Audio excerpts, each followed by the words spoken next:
समंदर के बीचों बीच एक ऐसी जगह मौजूद है जहां पहुंचना किसी दूसरी दुनिया में कदम रखने जैसा होता है। दूर दूर तक फैला हुआ नीला महासागर, हवा में नमक की खुशबू और एक ऐसी जिंदगी जहां इंसान और प्रकृति के बीच कोई दीवार नहीं है। ये है तुवालू, एक ऐसा देश जिसके बारे में दुनिया के ज्यादातर लोग सिर्फ इतना जानते हैं कि ये छोटा है। आपको हैरानी होगी ये सुनकर कि तुवालू का एरिया इतना बड़ा है जितना हमारे देश के किसी हिस्से में छोटा मोटा मेला लग जाता है।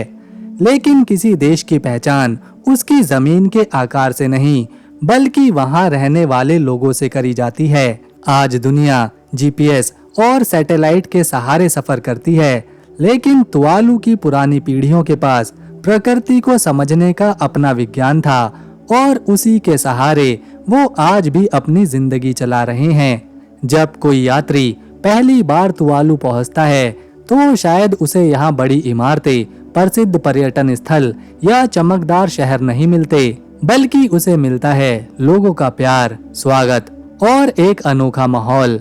दोस्तों, आइए अब इस देश को करीब से समझते हैं और इसे जानते हैं। तुवालू दुनिया का सबसे कम देखा जाने वाला देश।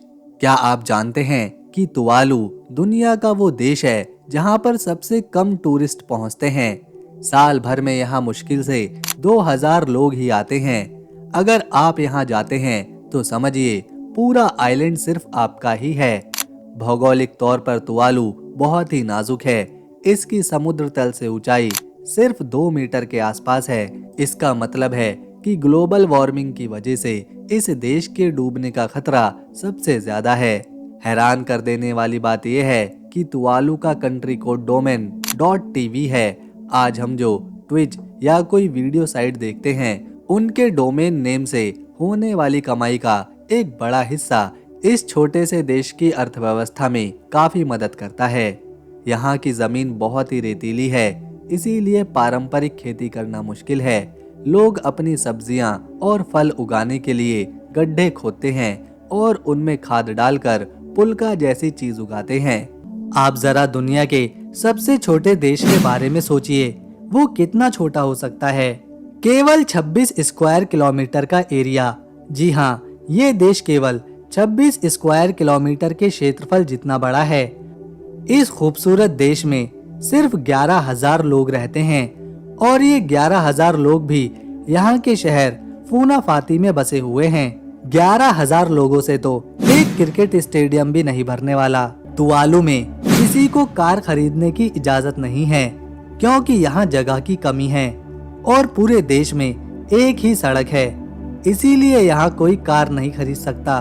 इन्हें पार्क करना पड़ेगा, फिर उन्हें चलाएंगे कहाँ? 26 स्क्वायर किलोमीटर के एरिया में कार से सफर करना यहाँ बेवकूफी भरा है। सिर्फ यहाँ पर वही कार खरीद सकते हैं जो सरकारी विभाग में उच्च अधिकारी हैं। उनमें भी कार को लेकर कोई दिलचस्पी नहीं है। फूनाफाती यहाँ की राजधानी है जहाँ देश का एक लौता एयरपोर्ट है। ये है देश की एकमात्र मोबाइल की दुकान। यहाँ के लोग ज्यादातर छोटे फोन ही चलाते हैं जिनमें इंटरनेट की जरूरत नहीं होती। सिर्फ इसी दुकान से सिम कार्ड खरीदा जा सकता है क्योंकि और कोई दुकान है ही नहीं। लोगों को फोन में रिचार्ज करवाने भी इसी दुकान में आना होता है। ज्यादातर लोग फोन इस्तेमाल करने से बचते हैं क्योंकि यहाँ इन्हें इनकी जरूरत पड़ती ही नहीं। ये है यहाँ का एक लौता पुलिस स्टेशन। इसे तुवालू पुलिस सर्विस कहा जाता है। इस स्टेशन में 15 से 20 पुलिसकर्मी हैं जो पूरे देश की पुलिस फोर्स है। इनकी आमतौर पर जरूरत नहीं पड़ती। जब यहाँ कोई त्योहार होता है या लोग जब एक जगह जमा होते हैं तो ये पुलिस वाले उसमें मदद करते हैं। ये सभी लोगों को जानते हैं और उनके साथ एक परिवार की तरह ही रहते हैं। जब भी कोई समारोह होता है या बाहर से कोई मेहमान आता है, उस समारोह में ये लोग साथ शामिल होते हैं। ये है देश का एकमात्र रनवे जहां से जहाज उड़ान भरते हैं और उतरते हैं। ये ज्यादातर खाली ही रहता है क्योंकि एक हफ्ते में सिर्फ 1 या 2 जहाज ही यहाँ से उड़ान भरते हैं या फिर लैंड करते हैं। इनके बारे में लोगों को पहले ही मालूम होता है। हर रोज सूरज डूबने के साथ लोग इस रनवे पर आते हैं। वो यहाँ फुटबॉल खेलते हैं। पूरा रनवे मानो एक पब्लिक प्लेस बन जाता है।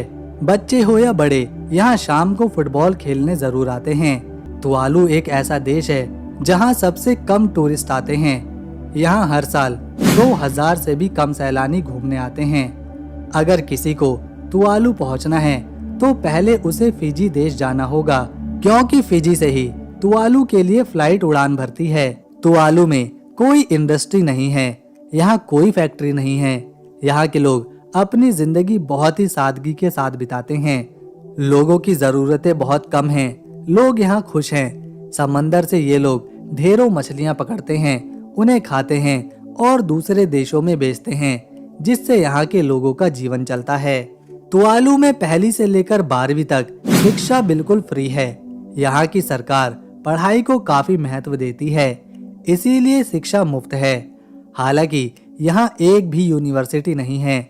जिनको हाई स्कूल पास करके आगे पढ़ना होता है वो या तो ऑस्ट्रेलिया चले जाते हैं या फिर न्यूजीलैंड। यहाँ वैसे तो हर चीज एक ही है, लेकिन स्कूल 10 हैं। हर आइलैंड पर एक स्कूल है, जिनमें से 8 स्कूल प्राथमिक शिक्षा के हैं, जिसमें छोटे बच्चे पढ़ते हैं, और 2 स्कूल 12वीं तक हैं। तुवालू में केवल एक ही बैंक है। ये है यहाँ का इकलौता bank, national bank of Tuvalu. जिसको भी अपने पैसे निकलवाने होते हैं वो इसी जगह आता है। अगर किसी को पैसे जमा करवाने हैं तो भी उसे बैंक ही आना पड़ता है। यहाँ सारा लेन देन कैश में किया जाता है। यहाँ कोई भी एटीएम मशीन नहीं है, ऐप नहीं है, इंटरनेट बैंकिंग नहीं है। यहाँ तक कि अपनी तनख्वाह निकालने भी इसी बैंक में आना होता है। आपको जानकर हैरानी होगी कि तुवालू दुनिया का एक लौता ऐसा देश है जहां पूरी दुनिया के किसी भी देश के नागरिक को बिना वीजा के घूमने की इजाजत है। यहाँ तुवालू में बिना वीजा के एंट्री मिलती है। यहाँ के लोग बहुत अच्छे नाविक होते हैं, क्योंकि पूरा देश समंदर से घिरा है, तो यहाँ बचपन से ही लोग समंदर के साथ बड़े होते हैं, उसे अच्छी तरह से जानते हैं। इन लोगों का मछली पकड़ने में भी कोई जवाब नहीं। ये कुछ ही घंटों में सैकड़ों मछलियां पकड़ सकते हैं। इस देश का इतिहास भी बहुत छोटा है, लेकिन दिलचस्प है। 18वीं शताब्दी से पहले किसी को पता ही नहीं था तुवालू नाम का कोई आइलैंड भी है। सबसे पहले यहाँ के आइलैंड पर कुछ पॉलिनेशियन लोग रहने आए। इन लोगों ने मछली पकड़ना शुरू किया और खेती भी करी। उन्हें यहाँ अच्छा लगा और वो इसी आइलैंड पर बस गए। उन लोगों ने अपनी संस्कृति को यहाँ बढ़ाया और परिवार बड़े किए। जब धीरे धीरे यहाँ कुछ आबादी हो गई तो कई सदियां बीत चुकी थी। समय आ चुका था 18वीं शताब्दी का, जब यूरोप के खोजकर्ता दुनिया भर में घूम घूम कर नई नई जगह की खोज करने में लगे हुए थे। इसी खोज के दौरान एक ब्रिटिश खोजकर्ता ने इस आइलैंड को देखा। फिर क्या था, यहाँ ब्रिटिश और अमेरिकन कुछ संख्या में आकर बस गए। उन्होंने यहाँ की मछलियों का इस्तेमाल किया, उन मछलियों को ब्रिटेन भेजा और आइलैंड पर मौजूद दूसरे खनिजों का फायदा उठाया। 1892 आते आते तुवालू ब्रिटिश अंपायर का हिस्सा बन चुका था। ब्रिटिशों ने यहाँ अपनी सरकार बना ली थी, जिसके बाद यहाँ के सभी बड़े छोटे फैसले ब्रिटिशर ही ले रहे थे। तुवालू के लोगों की संस्कृति मानो कहीं खोने लगी थी। इनके देश के संसाधनों पर ब्रिटिशरों का कंट्रोल हो चुका था, जो कि यहाँ के लोगों को बिल्कुल भी पसंद नहीं था। जिस भी संसाधन से पैसा कमाया जा सकता था उसे ब्रिटेन भेजा जाने लगा। ये सारी बातें तुवालू के लोगों को बिल्कुल भी अच्छी नहीं लगी। ब्रिटिश सरकार की हुकूमत के 86 सालों बाद तुवालू को आजादी मिली। 1 अक्टूबर 1978 में तुवालू एक आजाद देश बना। यहाँ के लोगों ने अपनी संसद बनाई, अपने ही लोगों में चुनाव करवाए और उन्हीं में से नेता चुने। इस तरह आज ये एक आजाद देश है। ये है देश का एकमात्र चर्च, जिसे T1 चर्च कहा जाता है। यहाँ के लोगों के लिए ये एक पवित्र जगह है। लोग यहाँ आते हैं, प्रार्थना करते हैं और अपने धर्म की आस्था निभाते हैं। ये इनके लिए एक जरूरी जगह है। ये खूबसूरत देश आने वाले 30 से 40 सालों में डूबने वाला है, क्योंकि ये एक आइलैंड कंट्री है।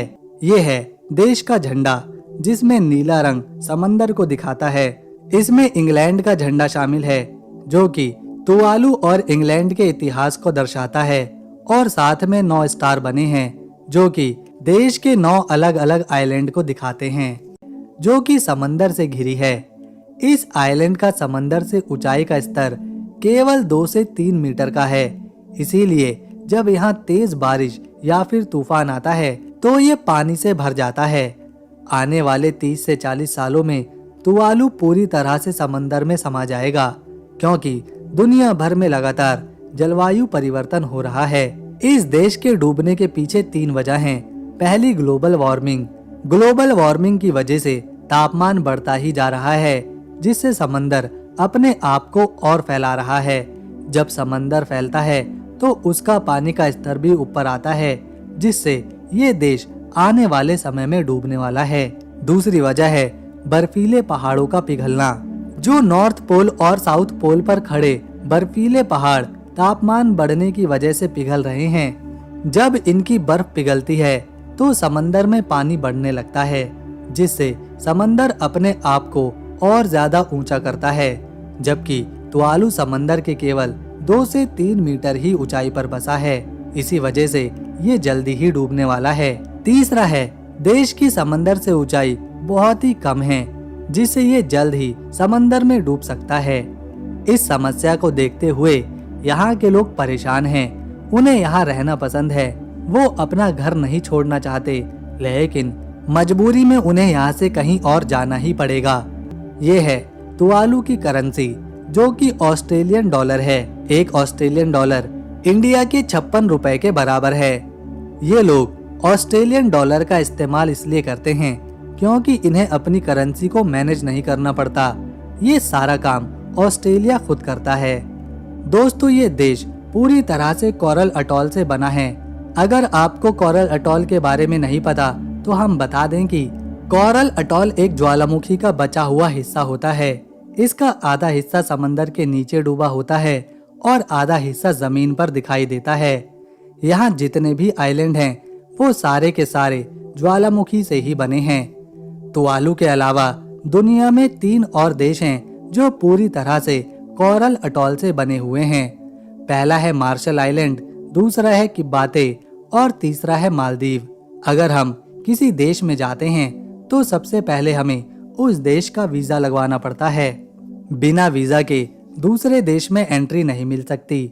दुनिया के बहुत से देश हैं जहां भारत के नागरिकों के लिए वीजा ऑन अराइवल की सुविधा है, यानी कोई भी भारतीय चाहे तो पहले उस देश में पहुंच जाए और फिर बाद में वीजा ले ले। यहाँ के लोग मछली पकड़ते हैं, शराब पीते हैं, जुआ भी इनको खेलना काफी पसंद है और अपने परिवार के साथ ये समय बिताना सबसे ज्यादा पसंद करते हैं। यहाँ सभी लोग पैदल ही चलते हैं, ज्यादा से ज्यादा एक छोटी मोटरसाइकिल। आपको जानकर हैरानी होगी, पूरे देश को आप सिर्फ 8 से 10 मिनट में घूम सकते हैं। हाँ, पूरा देश देखना, वो भी 8 मिनट में, एक कमाल की बात है। यहाँ आप एक ही इंसान को दिन भर में 3 या 4 बार देख लेंगे। यहाँ सभी एक दूसरे को जानते हैं, कोई अनजान नहीं है। सभी लोग पूरी तरह से सुरक्षित, किसी तरह की चोरी नहीं, कोई धोखा नहीं। यहाँ के लोग काफी ईमानदार हैं।